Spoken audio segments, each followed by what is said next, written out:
La parole est à Monsieur Antoine Pelcet pour le groupe socialiste et citoyen-citoyenne Villeurbanne-Villeurbanne. Monsieur le maire, chers collègues, mesdames, messieurs, la crise de logement que nous traversons perdure et s'intensifie malgré le volontarisme de certaines collectivités, dont la métropole, Lyon et Villeurbanne. C'est ici que sont expérimentés, par exemple, l'encadrement des loyers et les baux réels solidaires, pour permettre aux habitantes et aux habitants d'accéder au marché immobilier de droit commun. Il demeure que des propriétaires et certains professionnels de l'immobilier ne respectent pas les règles de l'encadrement des loyers.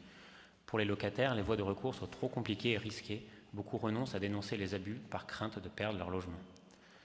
Notre groupe tient nous aussi à saluer la saisine par Monsieur le maire des services de la répression des fraudes ainsi que la CCI pour mettre un terme à ces pratiques. Gageons que cette alerte sera suivie d'effet par les services de l'État. Dans une étude publiée la semaine dernière, l'Agence nationale de contrôle du logement social nous rappelle combien la demande de logement social est aussi un véritable parcours du combattant. La file d'attente pour obtenir un logement continue de s'allonger. Sur les 3,4 millions de demandes, à peine 11% trouvaient satisfaction sur une année. Réunis en congrès il y a 2 semaines, tous les acteurs du monde HLM sont unanimes sur la gravité de la situation. Le retard accumulé est énorme et la dégradation de l'économie que nous traversons impacte aussi les capacités d'investissement des bailleurs sociaux. Un effort considérable est attendu de la part de l'État pour relancer la production de logements. Nous pouvons et nous devons aller toujours plus loin dans cette lutte contre la spéculation foncière qui tire indûment les prix vers le haut. Le plafonnement des prix du foncier en zone tendue ne doit plus être un tabou. Le mois dernier marquait aussi la signature du premier permis de construire de la ZAC Gratte-Ciel Nord. L'occasion de rappeler que la question du logement se pense sur le temps long. La vraie première pierre, c'est l'ambition de proposer un logement digne et abordable à chacun et chacune. Nous voterons en faveur de la participation de la ville au financement du logement social et d'insertion proposé par le rapport. Je vous remercie. Merci.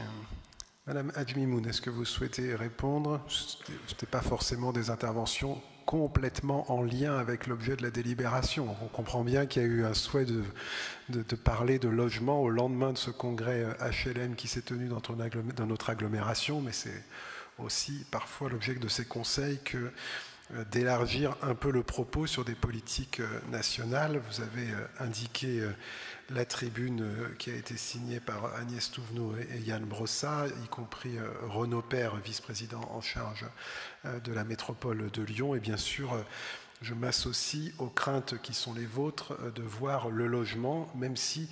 Alors c'est quand même pas souvent que je suis amené à avoir des propos très positifs sur ce gouvernement actuel, mais j'ai envie de faire un tout petit peu confiance à Olivier Klein, le ministre qui a été nommé sur ces sujets-là, en tout cas encore quelques semaines, parce que c'est un fin connaisseur de nos mécanismes, et j'espère que c'est un signal que veut envoyer ce gouvernement après 7 ans d'inaction totale, non pas pour ce gouvernement, mais pour aussi celui d'avant, en matière de politique du logement. Donc il est attendu.